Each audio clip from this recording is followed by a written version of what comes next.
Hello guys, आज हम बात करेंगे कोऑर्डिनेशन नंबर 6 और कोऑर्डिनेशन नंबर 4 का हाइब्रिडाइजेशन, ठीक है, और मैग्नेटिक मोमेंट, जो कि बहुत ही कंफ्यूज करता है बच्चों को। ठीक है, तो एक ट्रिक के साथ स्टार्ट करेंगे और आप सभी लोग को ये बहुत अच्छे से समझ आएगा। ठीक है चलिए स्टार्ट करते हैं। चीज़ें ध्यान से देखिएगा तो आपको समझ आएगी। ठीक है, लेट्स स्टार्ट। ये देखिए देखिए, सबसे पहले बात करते हैं कोऑर्डिनेशन नंबर 6 की। ठीक है, कोऑर्डिनेशन नंबर 6 में दो पॉसिबिलिटी होती है।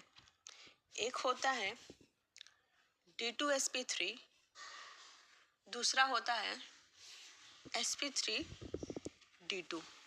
ठीक है, कोऑर्डिनेशन नंबर 6 में दो पॉसिबिलिटी है, D2sp3 और sp3d2।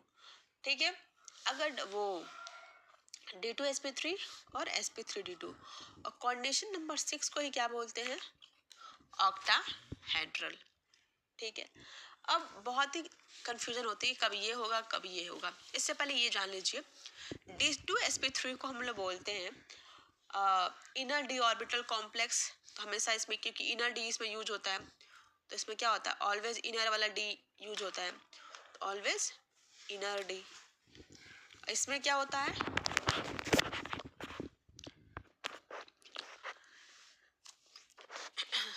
तो ठीक है ना, तो ठीक है, इधर देखिए, ये हो गया D2sp3, ये हो गया sp3d2।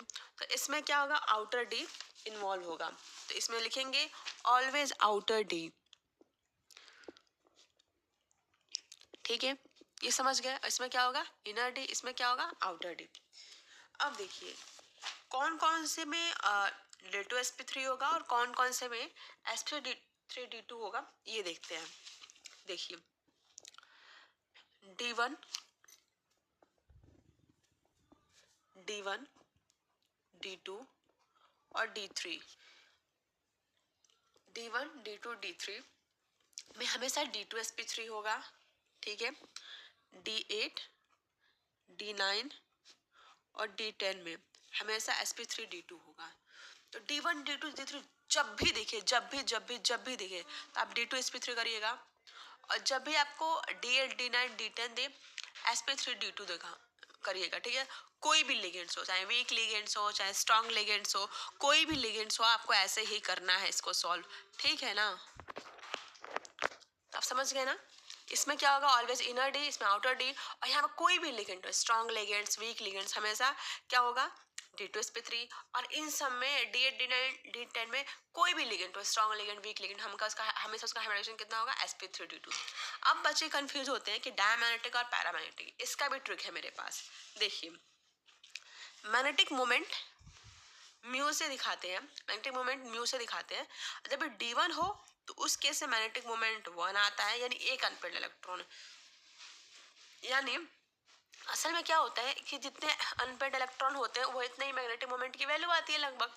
तो इसमें 1 मैग्नेटिक मोमेंट, इसमें क्या आएगा, इसमें क्या होगा 2, इसमें क्या आएगा 3। समझ गए। और इसमें मैग्नेटिक मोमेंट की वैल्यू कितनी आती है, 1, सॉरी, इसमें आएगी 2, इसमें आएगी 1। ठीक है, यानी D1, D2, D3 सारे के सारे कैसे होते हैं, paramagnetic. Paramagnetic D8, D9, D10 में ये दोनों होंगे पैरामैग्नेटिक,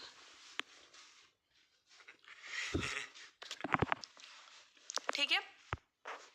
और ये वाले जितने भी होंगे, जिसमें D8, D9 वाले, ये होता है पैरामैग्नेटिक। और ये जो होगा, ये क्या होगा, D10 वाला क्या होगा, डायमैग्नेटिक। अब तो आपको याद हो गया ना कि ये जब भी आपका D1, D2, D3 होगा, कैसे होंगे, सारे सारे पैरामैग्नेटिक होंगे। पैरामैग्नेटिक की वैल्यू कितनी होगी, मतलब मैग्नेटिक मोमेंट की वैल्यू कितनी होगी, 1, 2, 3। और क्या होंगे, हमेशा D2sp3 होंगे। ये सब कितने क्या होंगे, इनका वेरिएशन sp3d2 होगा। ये दोनों कैसे होंगे, पैरामैग्नेटिक, ये क्या होगा, डायमैग्नेटिक। तो इस तरह से आप बहुत फास्ट सॉल्व कर सकते हैं। अब इसमें क्या आता है, अब D6, अब देखिए D4, D6, D6, ठीक है, देखिए D4, D6, D7, ठीक है, इनमें हमको ना चेक करना पड़ेगा कि हमारा लिगेंड कैसा है, स्ट्रॉन्ग लिगेंड है कि वीक लिगेंड है, ये हमको चेक करना पड़ेगा, ठीक है। उसके हिसाब से चलता है, ठीक है। इसमें हमको चेक करना पड़ेगा लिगेंड्स कैसा, चेक लिगेंड स्ट्रॉन्ग या है कि वीक है, ठीक है। चलिए हम कुछ एक्सेप्शन की भी बात कर लेते हैं जो बहुत ही बच्चों को कंफ्यूज करता है। एक्सेप्शन, ठीक है। देखिए जो कोबाल्ट 3+ होता है, कोबाल्ट 3+, उसमें अगर ऑक्सीजन डोनर लिगेंड्स आते हैं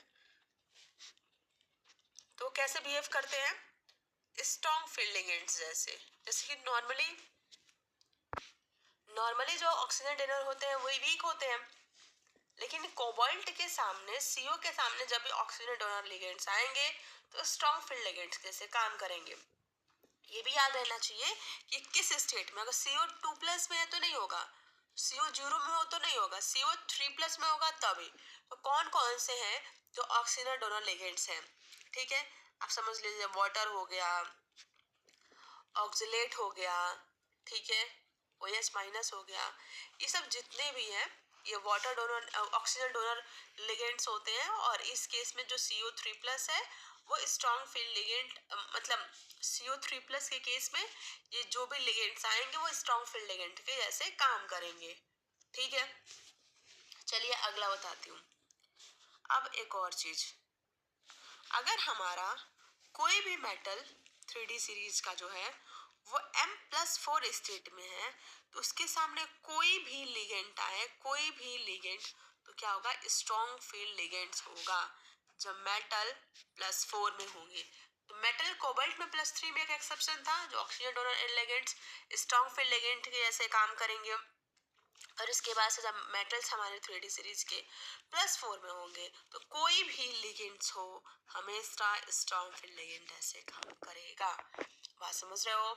अब देखो, अब कुछ और, एक और, बस एक और लास्ट एक्सेप्शन है, नहीं 2 और लास्ट एक्सेप्शन है, ध्यान से सुनो।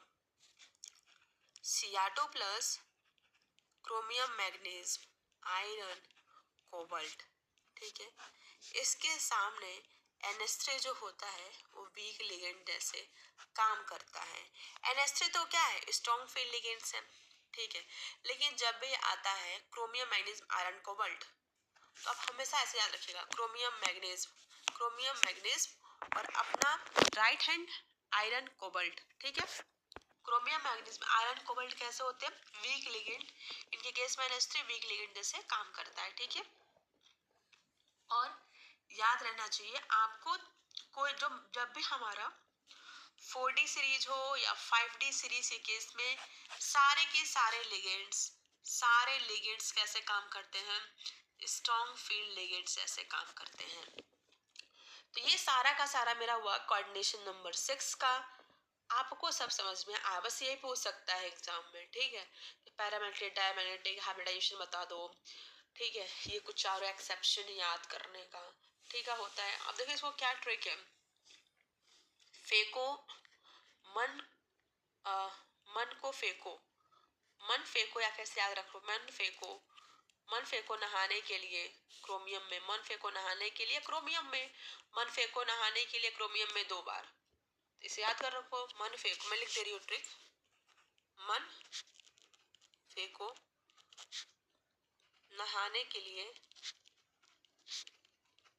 क्रोमियम में 2 बार, यानी +2 में होगा नहाने यानी NH3, फेंको मतलब आयरन और CO, मन यानी मैग्नीज, क्रोमियम में यानी Cr। इस तरह से आप याद रख सकते हैं, ठीक है। Thank you very much.